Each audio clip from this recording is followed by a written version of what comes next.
everything we love, we will lose. How does that land? For many of us, it completely and utterly puts us into a state of denial. And yet it's true.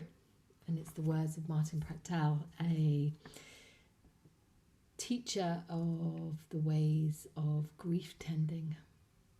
My name is Sarah Bullock, and I'd just like to share a little bit about grief tending and grief ceremony and the health that can bring us to within ourselves and within our lives. So there's much within grief. Many of us totally avoid it for the fear of what it might evoke. You know, there's we spend many of our days, especially in the West, white Western people, we spend many hours, days, years denying ourselves the feeling of our emotion because there is a fear. There is the shame that goes with emoting, being authentic with our expression in the world, and yet they are a core part of who we are as being human. So when I say the word grief, what does it bring up? Tears, loss of control, shame, embarrassment, vulnerability, anger. Don't want to go there. So many different things. Denial, numbness. I'm going to stay in a place of containment because that's what we do.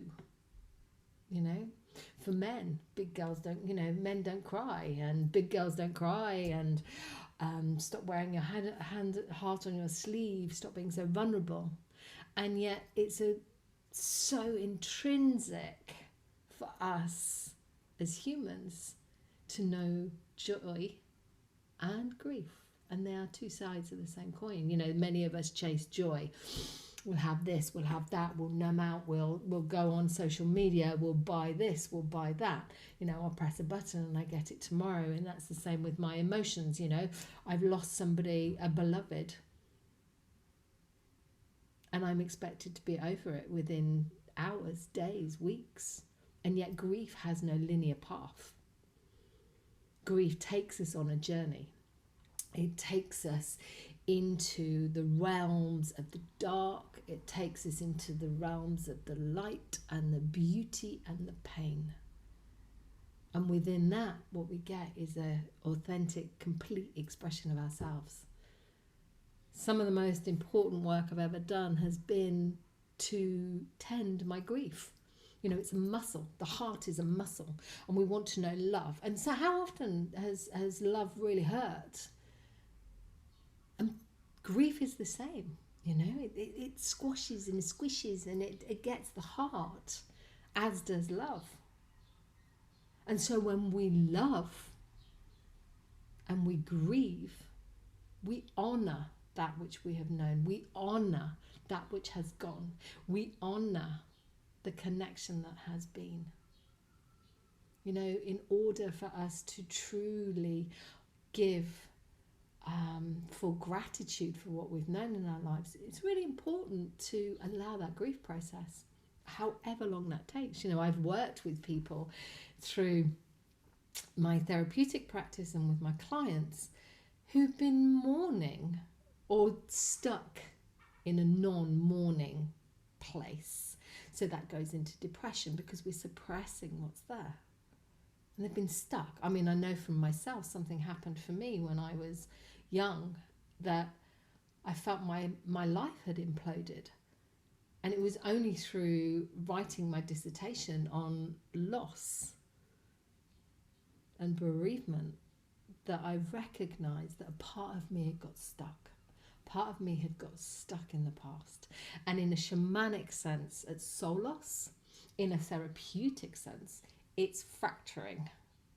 So parts of us leave, parts of us get stuck, parts of us don't want to express, parts of us numb, parts of us go into a depression or a malaise. You know, we can go into a shock and a trauma, and what happens is life stops. And yes, life does stop in the way that we've known it. And life has to completely and utterly shift. And many of us don't want to do that because we like to be in control. I know this one. And we like to know the way things are going. And yet grief doesn't allow us that. It shakes us and it spins us around and plonks us smack down into the dirt. But what it does is it opens our heart. And the more our heart is open, the more we can love. And yes, the more that we could potentially hurt. But would you rather live a life being numb and in a state of depression, perhaps medicated through depression? I've had that. Or would you rather live a life that you are engaged in, inspired by? It's a choice. It's not an easy choice, but it's a choice. So I'm here to invite you to come tend your grief. Come work the muscle that is the grief. And within that, have a greater sense of life. There are many ways that I offer grief tending and grief ceremony, and my lineage is a beautiful collaboration of the work from Joanna Macy, which is the work that reconnects. It's the work of Francis Weller of the 5 Stages of Grief. Oh, 5 Gateways of Grief, that book, beautiful. It's the work of Sabonfu and Melodoma Some and Maeve, and my teachers in Dartmoor hold that lineage, and I hold it and I work with it and I honour it, and I invite you to come. We will start really gently in circle, and we begin to connect, to get to know each other, because for me some of the most potent work I've ever done is to grieve in community. To know that you are not the only one that has the pain of loss.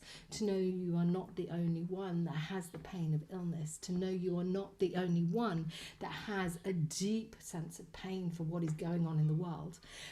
Not the only one for a myriad of different things, because we hold grief on so many things that we wouldn't even perhaps recognise. You know, the demise of the birds and the bees and our environment, the loss of a beloved, a parent, a grandparent, a child. You're not alone. Pet.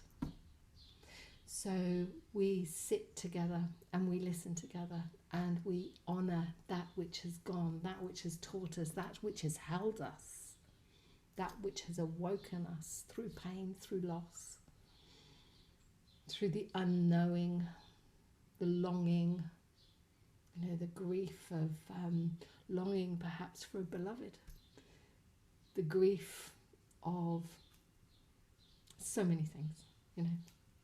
Put in the gap that which you grieve, and you may not even realise. So come, we will be together in circle.